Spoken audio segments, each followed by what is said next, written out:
Thank you for joining us for Module 3, where we'll look at the many Jewish traditions as they deal with the end of life, the death and dying traditions.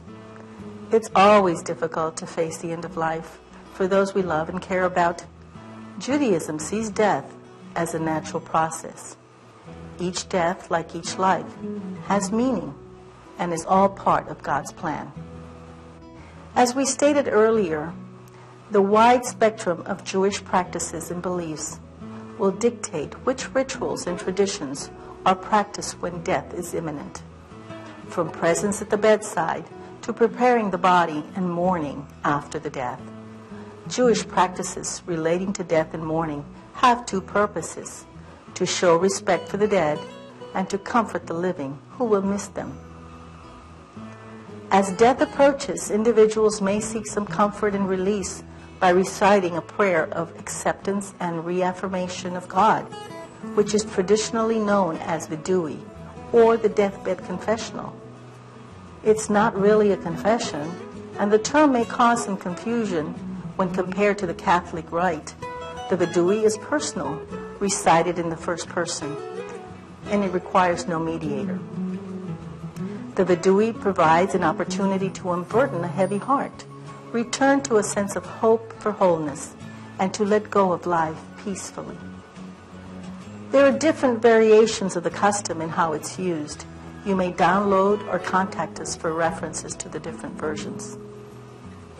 The Jewish tradition of being at the bedside of the dying is of immense value, not only for the dying person, but also for those about to be bereaved, and for all of us who must learn to face death. The treatment of the body at death has some important lessons to teach us. Upon the death of a Jew, the eyes are closed and candles are lit next to the deceased. The body is never left alone as a sign of respect. Eating, drinking, smoking, and singing, or playing music are not appropriate near the body. In some traditions, it's customary for the bereaved to open windows in the room of the deceased to symbolically assist the departed soul. This will be an emotional time for the family, you, the caregiver, and all those involved with the care of the patient. Being familiar with some of the customs practiced by the family will help to ease the pain of the loss and will demonstrate respect for their religious beliefs.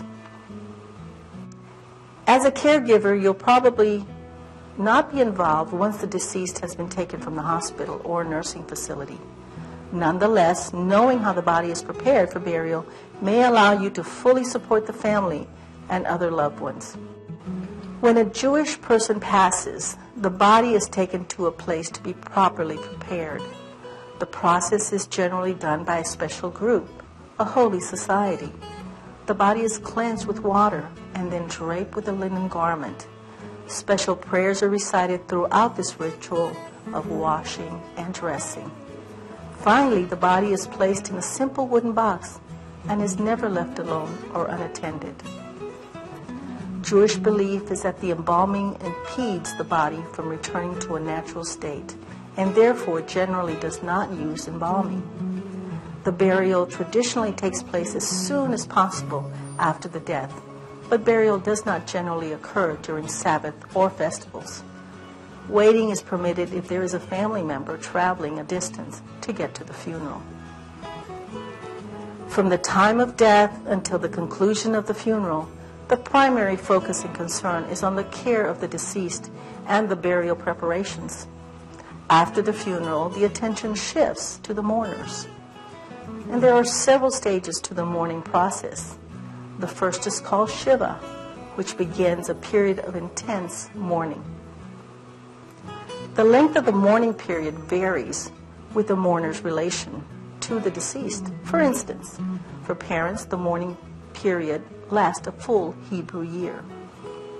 Shiva is from the word Sheva, which means 7.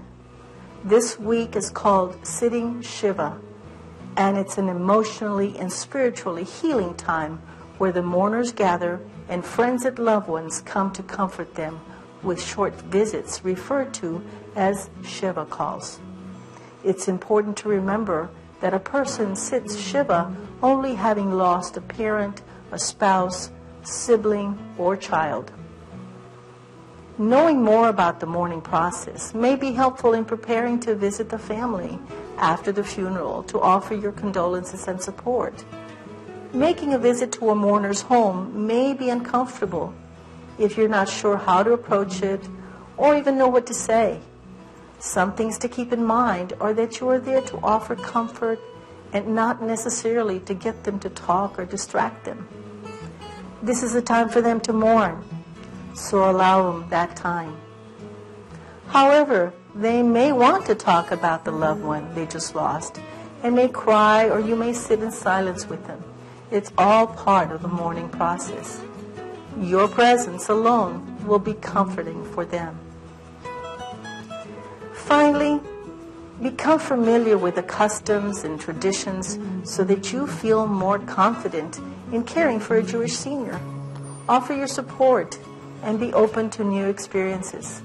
You can download a list of resources which includes books, music, and websites for valuable information on Jewish religious traditions.